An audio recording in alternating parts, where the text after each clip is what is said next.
Welcome back dear viewers. जी हाँ, हमने इस लेक्चर सीरीज़ के 2 लेक्चर्स कंप्लीट किए हैं।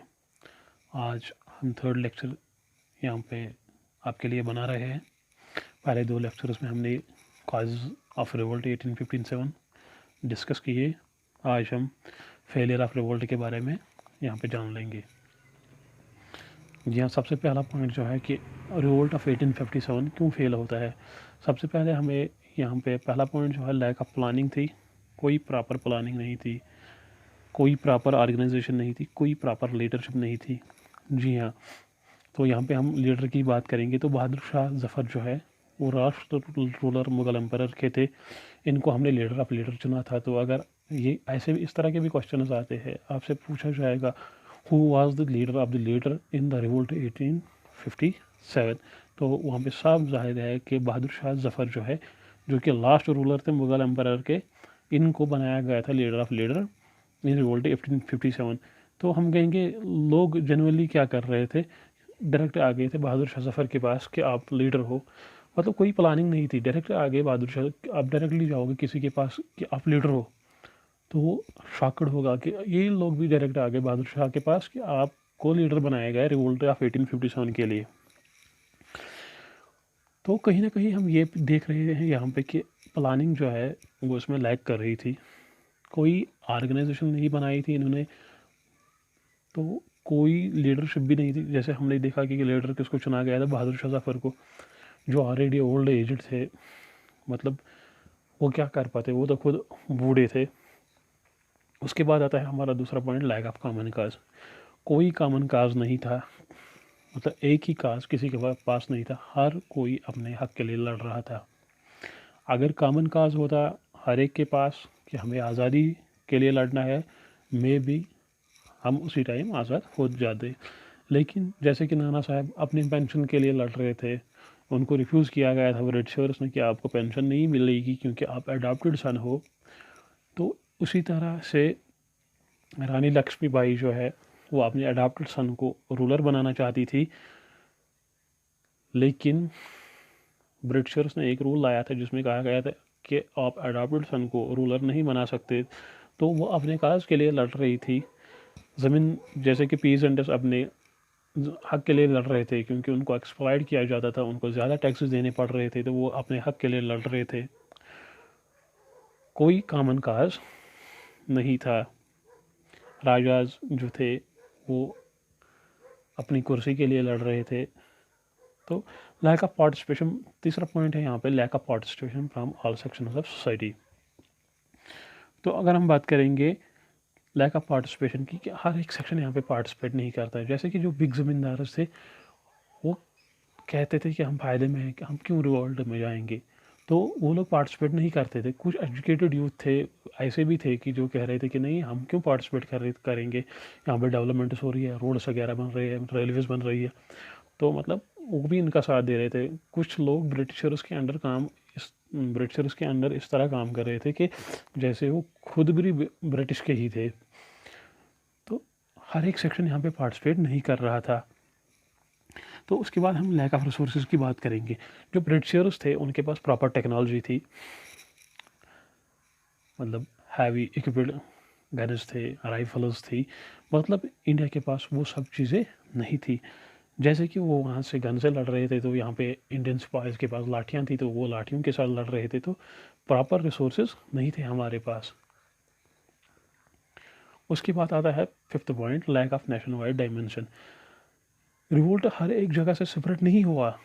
जैसे कि हम बात करेंगे यहाँ पे,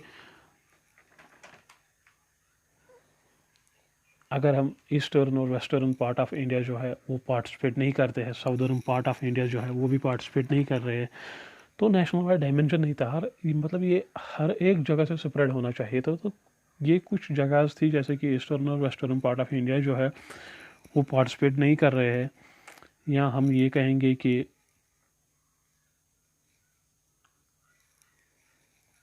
साउदर्न पार्ट ऑफ इंडिया जो है वो भी पार्टिसिपेट नहीं कर रहे थे। तो कुछ ना कुछ इसमें मिसिंग था।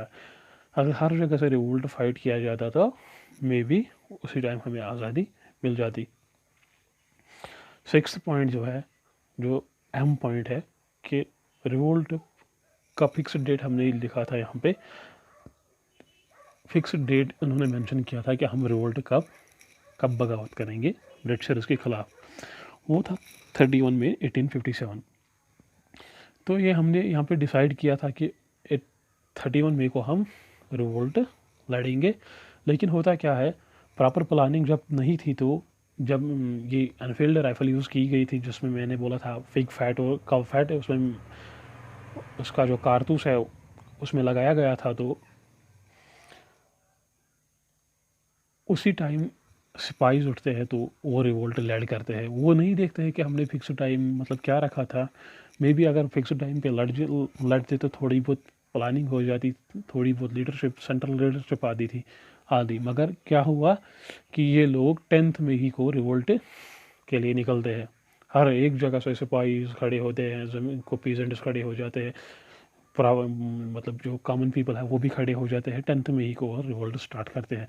जबकि फिक्स डेट 31 मई रखा गया था, लेकिन 10 मई को रिवोल्ट शुरू हो जाता है। हमारा सिक्स्थ पॉइंट में नॉट ऑल इंडिया रिवोल्ट। मतलब ये हम देखेंगे कि हर एक सेक्शन ने यहाँ पे पार्टिसिपेट नहीं किया था। जैसे कि कुछ बड़े ज़मींदार जो थे वो ब्रिटिशर्स के साथ इस तरह मिले हुए थे कि उनको फ़ायदा ही फ़ायदा मिल रहा था। तो वो कह रहे थे हमें क्या लेना देना है, हमें तो पैसे मिल रहे हैं, हम किस वजह से लड़ेंगे। तो हर एक सेक्शन जो था वो उसने पार्टिसिपेट नहीं किया। जैसे कि रूलर्स थे, कुछ ऐसे भी रूलर्स थे जिनको पैसे दे रहे थे ब्रिटिशर्स, या कुछ ऐसे भी सिपाही थे जिनको पैसे मिल रहे थे। वो कह रहे थे कि हमें क्या है, हमें पैसे मिल रहे हैं, हम तो अच्छा खासा कमा रहे हैं, हमें क्या ज़रूरत है रिवोल्ट में पार्टिसिपेट करने की। Money section of people did not participate. जैसे कि कौन कौन से लोग पार्टिसिपेट नहीं करते हैं, कि अगर हम देखेंगे ज़मींदार, बहुत सारे ऐसे ज़मींदार भी जो पार्टिसिपेट नहीं कर रहे हैं। बड़े ज़मींदार, मनी लेंडर्स जो है वो भी पार्टिसिपेट नहीं करते हैं। इंडिया के रूलर्स जो थे वो भी पार्टिसिपेटेड नहीं करते। कुछ एजुकेटेड इंडियंस ऐसे भी थे जो कि पार्टिसिपेट नहीं कर रहे थे। इसके बाद आता है हमारा और एक पॉइंट, नो सेंट्रल लीडरशिप। कोई सेंट्रल लीडरशिप इसमें नहीं थी, कोई प्रॉपर लीडरशिप, मैंने पहले भी कहा था प्रॉपर लीडरशिप नहीं थी। लीडर हमने किसको चुना था, बहादुर शाह जफ़र को, जो कि ऑलरेडी ओल्ड एज्ड थे। मतलब वो क्या रिवोल्ट लड़ते, वो तो खुद ओल्ड एज्ड थे। जैसे कि टेक्नोलॉजी भी हमारे पास नहीं थी, तो पहले टेक्नोलॉजी के बारे में हमें सोचना था। अगर लीडर ऐसे होते तो वो उनको कहता कि थोड़ी बहुत टेक्नोलॉजी डेवलप करते हैं, मतलब कुछ सामान वगैरह चुरा के रखते हैं, तो फिर हम रिवोल्ट लड़ेंगे। तो कोई प्रॉपर लीडरशिप नहीं थी। और जो सोल्जर्स थे वो प्रॉपरली इक्विप्ड थे। मतलब ब्रिटिशर्स के पास अगर गन्स थे तो हमारे सोल्जर्स के पास लाठियाँ थी, तो वो वहाँ गन से वार करते थे, हम यहाँ लाठियों से वार करते थे। तो फ़ायदा नतीजा क्या निकला कि ब्रिटिशर्स जीत गए। तो ये तमाम काजेज़ हमने यहाँ पे डिस्कस किए कि कैसे हमारा रिवोल्ट फेल क्यों हुआ, कमियाँ थी क्या कमियाँ थी हम में कि जो ये रिवोल्ट फेल हो गया। तो ये सारी कमियाँ हमने यहाँ पे बयान कर दी। तो आई होप कि आप सभी को ये समझ आया होगा। Thank you.